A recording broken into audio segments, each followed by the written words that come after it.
when I got called for the first rescue that in 2006, I got the call that he was 900 feet back and he was stuck, but he had gas.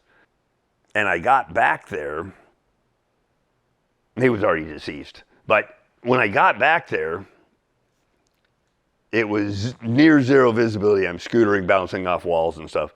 And then all of a sudden it just went crystal clear.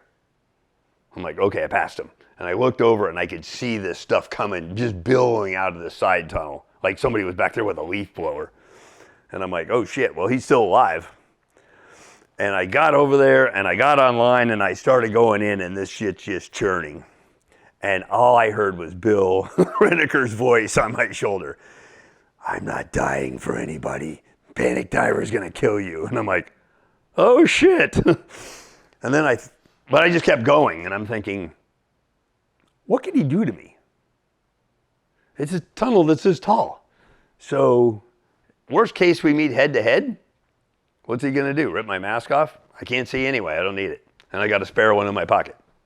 Is he gonna rip my regulator out of my mouth? I got a spare one of those too. Can he take my mask and both regulators at the same time? Probably not. So I kept going. But it was just a weird feeling, you know, hearing that voice. The panic diver is gonna kill you. But as it turned out, you know, I ran into his tanks first and then I ran into the body and, you know, he was already perished. But when we did the check later on when his computer stopped moving and when mine flattened out and then started again, I missed him by like less than 10 minutes. And when I went back in, I got the body out. When I went back in to get the tanks out, because as soon as I get the body out, the Lieutenant Hodges, the head of the sheriff's dive team, he goes, "Where's his tanks, Ed?" I go, "They're still in there." And he goes, "I'm going to need them." I go, "Yeah, well, I could bring one out at a time, so which would you rather have?" So I had to get more tanks, go back in. But by the time I got back in there, because I had to get the body out, which took a long time, decompress, go out, talk to them, get new tanks, go back in. By the time I got to where his tanks were, I could see a little bit. It cleared up enough. I had like 2 feet of visibility. It was crappy, hazy, murky, but I could see. And so we're trained to identify things. You know, were his regulators working? Were his tanks empty? Was there any pressure in the tanks? Did he have lights on? Were they working? All that kind of stuff. We're supposed to do as much as we can. Now, obviously, when they found him in zero viz, there was nothing I could see. But now I can see. So I checked both regs. They're working. I checked the pressure gauge. He's got 2,200 pounds in a set of doubles. So he could have easily stayed there. And apparently, his dive buddy that got out to call me said when he found him in zero visibility and he realized he was stuck, he was trying to pull him and couldn't get him pulled. He pulled his regulator out of his own mouth and said, "I'll get help." And he left.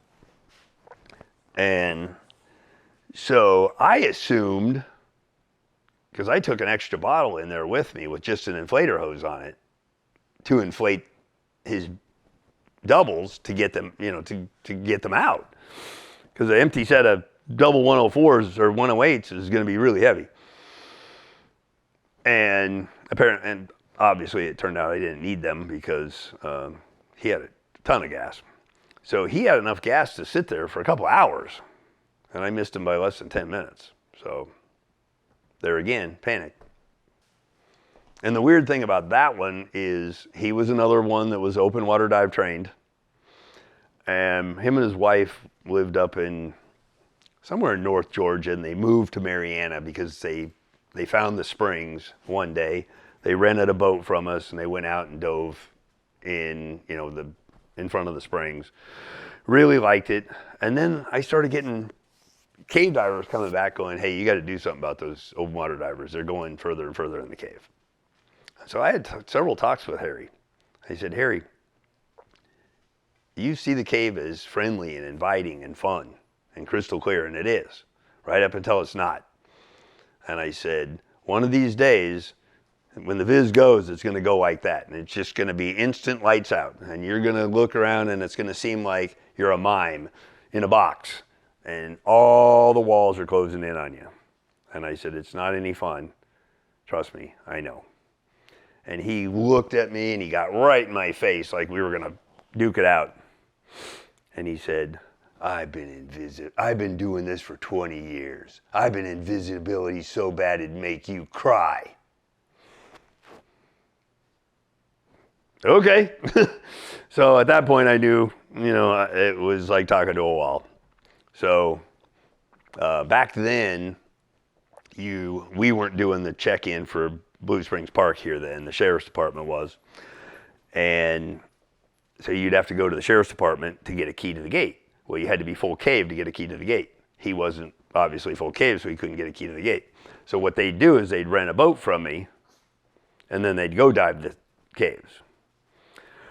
So after our little talk, week or so later, he calls me up, hey, Ed, it's Harry. And I said, hey, Harry, how you doing? He said, I'm good, man. Hey, can I rent a boat from you tomorrow? I said, nah, they're all full. He said, how about Saturday? I said, nah, they're all booked. Sunday? Nope. Monday? Tuesday? Not looking good. And he goes, are you mad at me? I said, nope, I like you a lot, Harry. I said, that's why you're not renting my boats anymore. I said, if you keep doing this, you're gonna die. And I said, you're not doing it on my boat. And it wasn't 2 weeks later, he got a guy to let him into the gate at Blue Springs, and they went diving together, and I got to do a rescue, which turned into a body recovery.